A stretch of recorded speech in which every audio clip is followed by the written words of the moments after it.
So it's truly remarkable just how bad Madam Web is. I mean, at a time where comic book movies are having a bit of a rough patch, and I think, you know, for the vast majority of them, they did try to be good, but they just ended up not being that successful. Madam Web, I just feel like it didn't make any effort whatsoever, and it actually deserves to be the worst performing comic book movie from both a box office perspective as well as a critical acclaim perspective. Now, going into this, I was genuinely really excited and hopeful because the premise from my perspective seemed as if it could have been really, really good in terms of being Terminator 2 inspired, in terms of going into the past and ensuring that Peter Parker does actually survive and he does get born so that he is able to fulfill the prophecy of becoming Spider-Man and all of that good stuff. So, you know, I did think it could have been really, really brilliant, but they just completely destroyed it. Now, I would love to justify where on earth they were coming from in terms of trying to create this suspense thriller and just applying that towards the Spider-Man universe and the wider comic book genre in general too.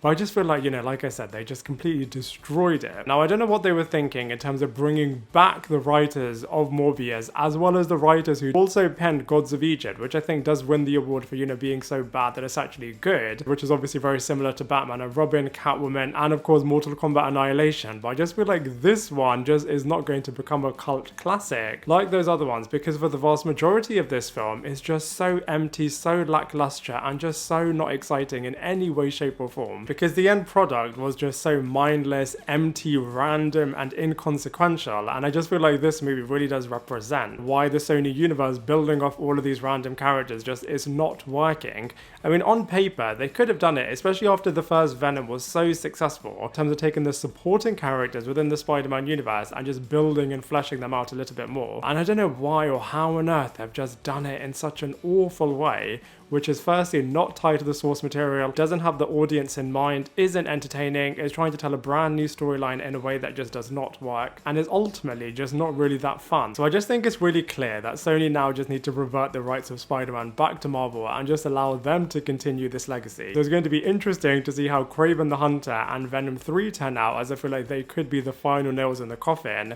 from Sony's perspective of all of these Spider-Man characters. I mean, it's just so clear that they should just be building off the Andrew Garfield universe, as I am just such a big fan of the Amazing Spider-Man universe, as I just think it's such a darker take on the character. All of the casting decisions that they did were pure gold, and I just think that universe is just so exciting. So I feel like that's what they should be focusing all of their attention on. And originally, Madam Web was supposed to be set in the 90s and was actually going to be continuing all of the threads that they had planted in terms of Peter Parker's parents, aunt and uncle, but then they changed this to 2003 so that they could time it perfectly with Tom Holland's MCU Spider-Man, and then they removed all of the references to both of those characters and then just set this in its complete own standalone universe. And instead, they just had threads of Peter Parker planted across this movie, which I just feel like is really clear that they had an intention to make it all Peter Parker centric, but then suddenly, for whatever reason, just changed their mind on that. And I just feel like Mary Parker and Ben Parker, as a result, were just not needed in this film, which is just such a waste of Adam Scott and Emma Roberts, who I actually think did do a good job in this film, but unfortunately, everything surrounding them was just done so poorly. And it's actually quite shocking that they just did such a bad job with the origin of Madam Web, as they could have made this so much more finessed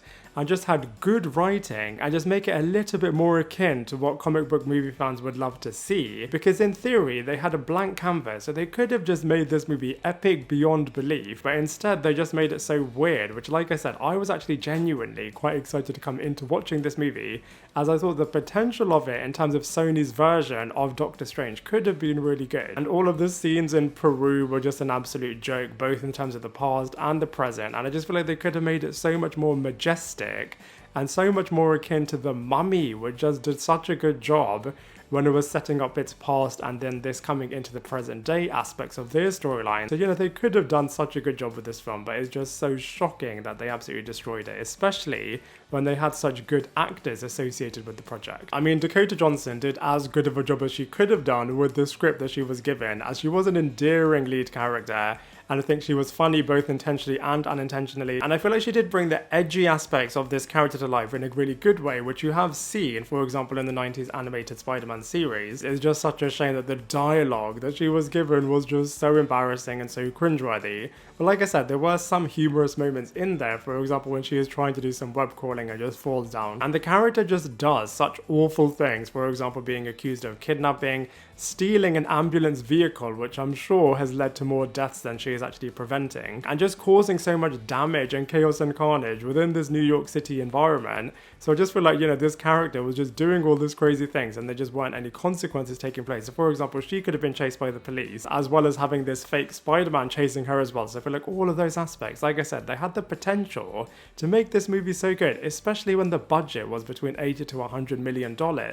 You could just not see that on screen, as it just, like I said, looked so empty and the opposite of vibrant. And I do think it was interesting that they told the pre-origin storyline of these Spider-Women characters, and I feel like all of the actresses were really competent with all of their material, but like I said, all of the script and everything surrounding them in this movie just really let them down. And I just think it was a mistake teasing so much in the marketing material the fact that these characters are going to transform into their Spider-Women counterparts, but just not having that on screen at all. Because like I said, I think the pre-origin aspects of these characters could have worked, because a lot of people's criticism in Spider-Man 3 was that, you know, you could have introduced Eddie Brock and then had him turn into Venom in the next movie to really build his arc and to make it so much more impactful. So I think it was okay to do what they did with these Spider-Women characters, but like I said, they just went about it in the complete wrong way. Ben Parker and Mary Parker were just completely wasted. They just did not need to be in this movie, and they were just there pretty much a fan service, even though they didn't refer to May Parker or Peter Parker.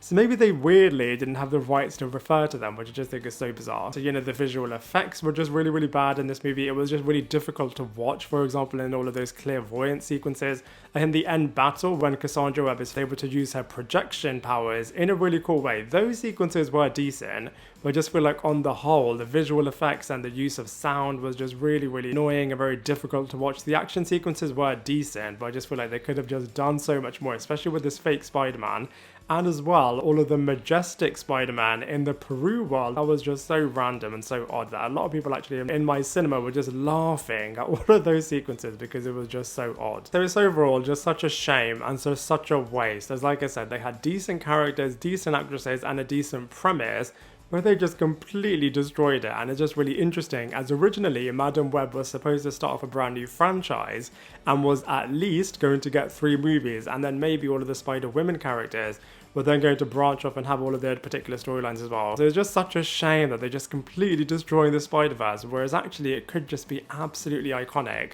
So let's see what on earth they're going to do in the future, especially I think Kraven the Hunter and Venom 3 are going to be the big decision makers in terms of whether or not they're even going to continue with the trajectory that they're on. But for all of the reasons that I mentioned in this video, I'm going to give Madam Web a 1.5 out of 10. Now I'd love to hear from you. What did you think of Madam Web? Let me know your thoughts in the comment section below, and I look forward to seeing you in my next video.